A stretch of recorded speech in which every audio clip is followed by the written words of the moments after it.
الحمد لله الحمد لله وإن الحمد لله نحمده سبحانه وتعالى ونستعينه ونستغفره ونستهديه ونعوذ بالله من شرور أنفسنا ومن سيئات أعمالنا من يهده الله فلا مضل له ومن يضلله فلا هادي له أشهد أن لا إله إلا الله وحده لا شريك له وأشهد أن محمدا عبده ورسوله الذي لا نبي بعده اللهم فصل وسلم وبارك وكرم على حبيبنا وشافعنا ومولانا محمد صلى الله عليه وسلم وعلى آله وأصحابه أجمعين أما بعد فيا عباد الله أوصيكم وإياي نفسي بتقوى الله وطاعته لعلكم تفلحون فقد قال الله تبارك وتعالى في القرآن العظيم أعوذ بالله من الشيطان الرجيم بسم الله الرحمن الرحيم يا أيها الذين آمنوا اتقوا الله ولتنظر نفس ما قدمت لغد واتقوا الله إن الله خبير بما تعملون وقال النبي صلى الله عليه وسلم في حديثه عش ما شئت فإنك ميت وأحبب ما أحببت فإنك مفارقه واعمل ما شئت فإنك ملاقيه صدق الله العظيم وصدق رسوله النبي الحبيب الكريم معاشر المسلمين جماعة خطبة جمعة مسجد الأمانة رحمكم الله الحمد لله. Marilah kita terus dan senantiasa bersyukur kepada Allah atas berbagai macam nikmat yang Allah masih berikan kepada kita. Kesempurnaan mata kita dalam memandang, kemampuan telinga kita untuk mendengar, jari jemari yang masih bisa kita gerakkan, hati yang masih bisa diajak untuk menjalankan, untuk mendengar panggilan Allah Subhanahu wa taala. Ini merupakan nikmat besar yang Allah berikan kepada kita. Kita masih dimampukan untuk rukuk dan sujud seraya mengangkat kedua tangan dengan mengucapkan Allahu Akbar. Ini nikmat besar para jamaah rahimakumullah. Betapa ada orang yang begitu mudahnya Allah buat lisannya tidak lagi bisa mengucapkan kalimat takbir. Tangannya tidak bisa kembali mengangkat kedua tangannya, kakinya tidak bisa lagi melangkah karena sakit dan berbagai macam halnya. Mudah-mudahan salat yang akan kita jalankan sebagai bagian rasa syukur kepada Allah, Allah jadikan sebagai wasilah ditambahkan kembali nikmatnya untuk kita sekalian. Amin ya rabbal alamin. Ma'asyiral muslimin rahimakumullah. Pada kesempatan ini Al-Khatib berwasiat khususnya kepada diri Al-Khatib dan umumnya kepada para jemaah, marilah kita menjaga dan meningkatkan kualitas iman dan taqwa kita kepada Allah. Iman dan taqwa yang dapat menumbuhkan amal saleh yang nyata sebagai buah, bentuk, hasil daripada keimanan dan ketakwaan kepada Allah Tabaraka wa Ta'ala. Ma'asyiral muslimin rahimakumullah. Dalam sebuah ayat Allah Subhanahu wa Ta'ala berfirman dalam surat Al-A'raf ayat 157, Allah Subhanahu wa taala berfirman, Bismillahirrahmanirrahim. Alladzina yattabi'una ar-rasula an-nabiyyal ummiyya alladhi yajidunahu maktuban 'indahum fit Taurat wal Injil ila akhir al-ayah. Alladzina yattabi'una ar-rasul, orang-orang yang betul-betul mengikuti Rasulullah sallallahu alaihi wasallam. Ar-Rasul dimaknai di sini seorang Rasul yang sudah jelas maksudnya. Sudah jelas maksudnya. Dia ma'rifah. Yang dibahas di sini adalah sosok baginda Rasulullah Muhammad sallallahu alaihi wasallam. Orang-orang yang betul-betul mengikuti Rasulullah sallallahu alaihi wasallam. Bagaimana cara kita mengikuti? Saat ini kita hidup di zaman mudah kita mengikuti seseorang. Ada di handphone kita, kita ketahui kebiasaan orang ini bagaimana, kita tahu suka dan bencinya orang ini bagaimana, ada semua infonya. Sedangkan bagaimana mungkin kita mau mengikuti Rasulullah SAW dan kita nggak kenal bagaimana Rasul, kita nggak tahu bagaimana Rasul. Dan semua ini sudah jelas. Saat ini kita begitu mudahnya mendapatkan dalam kitab-kitab klasik, dalam hadis-hadis Rasulullah sallallahu alaihi wasallam. Rasul ingin kita mengikuti beliau agar apa? Agar kita berada di belakang barisan Rasulullah sallallahu alaihi wasallam. Maka dengan cara apa kita mengikutinya? Mengikuti dengan apa yang diajarkan oleh Rasulullah sallallahu alaihi wasallam, dengan memahami pesannya. Pesan yang beliau ajarkan. Ya. Dan dari mana memulai? Memulainya pun sesuai dengan apa yang diajarkan Rasulullah sallallahu alaihi wasallam. Begitu dulu beliau menerima wahyu, siapa yang dulu diajak, siapa yang dulu dikenalkan? Wa anzir ashiratakal aqrabin. Mulailah dari orang yang terdekat. Kita Pak diberikan tanggung jawab oleh Allah memulai anggota keluarga kita yang paling dekat. Siapa? Istri dan anak-anak kita. Bagaimana dulu saat kita menikah didoakan oleh orang-orang, barakallahu laka wa baraka alaika wa jama'a bainakuma fi khair. Semoga Allah memberikanmu keberkahan, Allah senantiasa memberimu kebaikan, khair. Tapi kita Pak suami lupa bagaimana mendidik istri menjadi istri yang baik. Kita kadang begitu sibuknya bekerja, tidak mendidik istri kita bagaimana menjadi istri yang baik. Sudah jalan sejalannya saja, bangun pagi, siap-siap ke kantor, bekerja, malam sampai rumah, tidur, terus berlangsung setiap hari. Sabtu dan minggunya kita istirahat. Lupa kita untuk mendidik istri-istri kita. Ketika anak-anak kita lahir dulu, didoakan oleh orang-orang, semoga menjadi anak-anak yang salih dan salihah.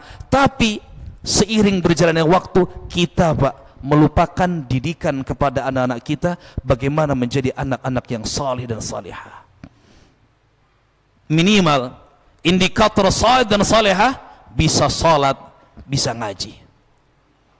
Coba kita cek istri kita, kita cek anak-anak kita, bagaimana bacaan salatnya, bagaimana bacaan Qur'annya. Dua hal ini yang begitu dikhawatirkan oleh Rasulullah sallallahu alaihi wasallam. Betapa Rasulullah sallallahu alaihi wasallam membacakan kepada kita, dan kita kadang berpikir para jamaah rahimakumullah, kita takut saat nanti kita wafat, anak-anak kita belum jadi orang dalam tanda kutip, anak-anak kita tidak berhasil. Ya, Al-Quran pun menyatakan demikian. Dalam surat An-Nisa ayat 9 dikatakan oleh Allah, bismillahirrahmanirrahim, wal yakhshal ladina law taraku min khalfihim dhurriyatan di'afa. Hendaklah manusia itu takut ketika meninggalkan anak-anak yang lemah. Cuman kadang-kadang kita takutnya anak-anak yang lemah secara finansial, anak-anak yang lemah secara intelektual, tapi tidak khawatir ketika lemah secara akidah, lemah secara ajaran agama. Kita negeri muslim terbesar di dunia, tapi justru pemahaman agamanya kita rendah para hadirin. Kita mulai dari anak-anak kita. Cara membuka Al-Quran, banyak di antara kita SMP, SMA belum bisa membuka Al-Quran. Ketika membuka saja belum bisa, maka bagaimana membacanya? Betapa banyak anak-anak kita sekarang dengan mudahnya meninggalkan salat. Kadang mungkin termasuk kita. Allah Subhanahu wa taala berfirman dalam surat Maryam ayat yang ke-59, bismillahirrahmanirrahim, fa khalafa min ba'dihim khalfun adha'us salat wattaba'us syahawat. Akan muncul generasi setelah mereka, generasi yang mudah meninggalkan salat. Para hadirin rahimakumullah, jangan pernah lupakan masjid terdekat dengan rumah kita. Masjid yang mungkin setiap hari kita tinggalkan karena kita sibuk bekerja. Subuh kita sudah berangkat, zuhur, asar kita mungkin berada di kantor kita, maghrib kita di jalan, isya kita sudah sampai, kita tinggalkan masjid itu. Sabtu dan minggu mungkin kita libur, tapi lelah ingin istirahat di rumah. kalaupun kita tinggalkan masjid terdekat dari rumah kita, para hadirin, ingatlah masjid terdekat itu justru yang menjadi transit terakhir kita nanti sebelum dimasukkan ke liang kubur kita. Masjid yang mungkin sekarang ini sering kita tinggalkan, jamaah yang selama ini mungkin jarang kita sapa, lebih banyak kita tinggalkan ke tempat-tempat bekerjanya kita, lebih kita fokuskan untuk kita berkumpul dengan teman-teman main kita, melupakan masjid dekat dengan rumahnya. Silahkan, tapi jangan lupa bahwa nanti tempat transit terakhir sebelum kita masuk ke liang kubur kita justru masjid yang terdekat dengan rumah-rumah kita. Mungkin yang selama ini sering kita abaikan, mungkin yang selama ini sering kita tinggalkan, justru tempat itulah yang menjadi tempat terakhir kita untuk ditransitkan. Indikator kedua untuk adanya kesalehan dalam diri adalah kemampuan untuk membaca Al-Quran. Quran yang nantinya justru menjadi pembela kita, menjadi cahaya di alam kubur, tapi kita melupakan diri kita, istri kita, anak-anak kita, dan lebih membebankan kepada bagaimana agar mereka mendapatkan kehidupan yang layak. Dan Rasulullah SAW pun sudah menyatakan demikian dalam surat Al-Furqan, surat yang ke-25 ayat 30. Bismillahirrahmanirrahim. Wa qala Rasul sallallahu alaihi wasallam berkata, "Ya Rabbi, ya Allah, inna qaumi ittakhadhu hadzal Qur'ana mahjura." Ya Allah, kaumku telah menjadikan Al-Qur'an ini sesuatu yang dilalaikan. Dan kadang kita enggak khawatir saat anak-anak kita belum bisa membaca Al-Qur'an. Padahal justru sesuatu nanti yang dapat menyelamatkan, menolong, membantu kita adalah bacaan dari Quran kita dan dari anak-anak kita. Para hadirin rahimakumullah, dua hal ini yang nantinya justru akan menjadikan penolong bagi kita, pembela bagi kita. Maka mari melalui momentum bulan dilahirkannya Rasulullah SAW, kita ingatkan kembali pesan-pesan beliau, khususnya terkait dengan diri kita dan keluarga kita. Maka kami bacakan tadi di awal sebuah hadis, pesan malaikat Jibril kepada Rasulullah SAW. Apa kata beliau? Ish ma syi'ta fa innaka mayyit. Silakan hidup sesukamu, mau salat ataupun tidak, apapun yang kau cari silakan, tapi ingat, fa innaka mayyit, ujung kehidupan jalanmu engkau pasti akan mati. Mau ibadah ataupun tidak, beriman ataupun ingkar, tapi ingat, ujung hasil perjalanan kita hanya satu. Lahir kita dengan satu cara, tapi kematian bisa bermacam-macam. Wa ahbib ma ahbabta fa innaka mufariqu. Cintai, kumpulkan semua yang kau inginkan, yang kau cintai. Ada orang yang memiliki koleksi bermacam-macam hal, tapi ingat, fa innaka mufariqu, satu saat nanti itu semua akan ditinggalkan. Yang terus menemani kita amal-amal saleh tadi, salat yang kita jalankan, Quran yang kita baca, hal-hal yang nantinya dapat memberikan syafaat kepada kita. Iqra'ul Quran fa innahu ya'ti yaumal qiyamati syafi'an li ashabi. Bacalah Al-Quran karena dia akan datang kepada kita menjadi pembela nanti. Dalam hadis arba'in pun disebutkan, Al-Qur'anu hujjatun laka aw 'alaik. Quran menjadi pembela kita sekaligus penghujat kita. Ketiga yang disampaikan malaikat Jibril kepada Rasulullah, wa'mal ma syi'ta fa innaka mulaqi. Beramallah sesukamu, baik ataupun buruk, engkau yang akan menuai hasilnya. Bahwa kita saat ini para hadirin sedang mencatatkan sebuah pesan yang nanti akan kita terima saat kita sudah diwafatkan oleh Allah Tabaraka wa Ta'ala nanti.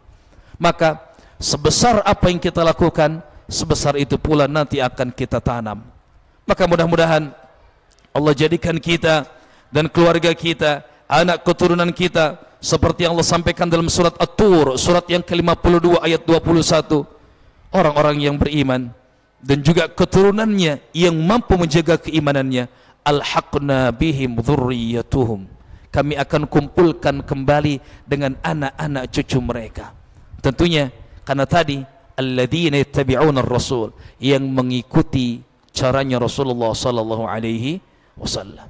Semoga Allah menjadikan kita kembali kepada doa-doa di awal tadi, banyaknya keberkahan dan kebaikan yang orang-orang berikan dalam doa, baik saat kita menikah dulu, baik saat anak-anak kita dilahirkan. Kita tidak lupa pesan-pesan tersebut adalah dengan apa? Kita mendidik pasangan hidup kita, anak-anak kita menjadi pasangan yang betul-betul nantinya dapat menjadi pembela di hadapan Allah Subhanahu wa taala dengan amal-amal salehnya. Barakallahu li wa lakum fil Qur'anil azim wa nafa'ani wa iyyakum bima fihi minal ayati wadh-dhikril hakim.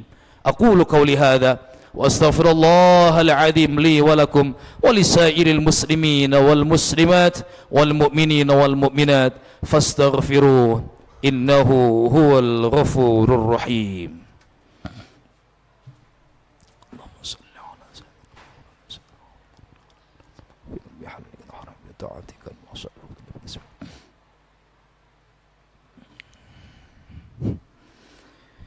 Alhamdulillah, alhamdulillahi wa kafa, assalatu wassalamu ala rasulihil mustafa Rasulillahi Muhammadin ibni Abdillah sallallahu alaihi wa alihi wa sahbihi wa man tabi'al huda ila yaumil qiyamah. Asyhadu an la ilaha illallah wahdahu la syarika lah wa asyhadu anna Muhammadan abduhu wa rasuluhu alladhi la nabiyya wa la rasula ba'dah. Allahumma fasalli wa sallim wa barik wa karrim ala rasulihil karim Rasulillahi Muhammadin sallallahu alaihi wasallam wa ala alihi wa ashabihi ajma'in. Amma ba'du, fa ya ibadallah, usikum wa iyaya nafsi bitaqwallahi wa ta'atihi la'allakum turhamun. Faqad qala Allah tabaraka wa ta'ala fil Qur'anil azim, a'udzu billahi minasy syaithanir rajim. Bismillahirrahmanirrahim. Ya ayyuhalladzina amanu taqullaha haqqa tuqatih wa la tamutunna illa wa antum muslimun. Wa 'alamu ayyuhal jama'ah anna Allah amarna bi amrin bada'a fihi bi nafsihi وثنى بملائكته بقدسه ولم يزل قائلا عليما إن الله وملائكته يصلون على النبي يا أيها الذين آمنوا صلوا عليه وسلموا تسليما. اللهم صل على سيدنا محمد وعلى آل سيدنا محمد وارض اللهم عن الخلفاء الراشدين أبي بكر وعمر وعثمان وعلي وعن التابعين ومن تابعهم بإحسان إلى يوم الدين وإلينا معهم برحمتك يا أرحم الراحمين. اللهم اغفر للمؤمنين والمؤمنات والمسلمين والمسلمات الأحياء منهم والأموات إنك أنت يا الله سميع قريب مجيب دعوات ويا قاضي الحاجات. اللهم أحسن عاقبتنا في الأمور كلها وأجرنا من خزي الدنيا وعذاب الآخرة. اللهم ربنا هب لنا من أزواجنا وذرياتنا قرة أعين واجعلنا للمتقين إماما. ورب اجعلني مقيم الصلاة ومن ذرية ربنا وتقبل دعاء. اللهم اجعل في آخر حياتنا بقول لا إله إلا الله بحسن الخاتمة ولا تجعل في آخر حياتنا بسوء الخاتمة.